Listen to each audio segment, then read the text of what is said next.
আসসালামু আলাইকুম। সবাই কেমন আছেন? আশা করি যে যেখানে আছেন সবাই খুব ভালো আছেন। আলহামদুলিল্লাহ আমরাও খুব ভালো আছি।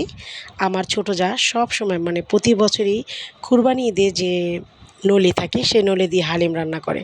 তো প্রতি বছরই সে হালিম রান্না করে আর আমাদের সবাইকে খাওয়ায়। তো এত মজার হালিম প্রতি বছর যখন আমরা খাই তখন তার জন্য খুবই দোয়া করি যাতে নেক্সট বছরও সে আমাদেরকে এই হালিম খাওয়াতে পারে। তো এবছরও তার ব্যতিক্রম নয়। আমার যা হালিম রান্না করে পাঠিয়ে দিয়েছে একদম গরম গরম। আর অবশ্যই এটা মানে নলি হালিম খেতে খুবই সুস্বাদু আর ইয়াম্মি আর প্রচুর পরিমাণ ক্যালসিয়াম থাকে এটাতে। তো আলহামদুলিল্লাহ খুবই ইয়াম্মি আর খুবই মজাদার হালিম সে রান্না করতে পারে। সে আমরা যেহেতু আমরা যা হচ্ছি মোট ৮ জন, মানে আমরা দেবর ভাসুর ৮ জনের মধ্যে যা হচ্ছি ৮ জন। তো ৮ জনের মধ্যে একেক জনের একেক রকম গুণ। তো ওর হালিমটা অনেক টেস্টফুল আর খুবই ইয়াম্মি হয়। এজন্য আমরা সবাই খুব খুশি আলহামদুলিল্লাহ।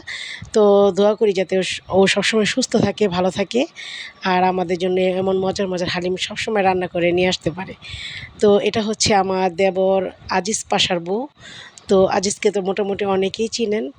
তো যাই হোক, সবাই ওর জন্য দোয়া করবেন যাতে ও সবসময় সুস্থ থাকে আর আমাদেরকে এমন মজার মজার হালিম বানিয়ে খাওয়ায়। সবাই ভালো থাকবেন। আল্লাহ হাফেজ।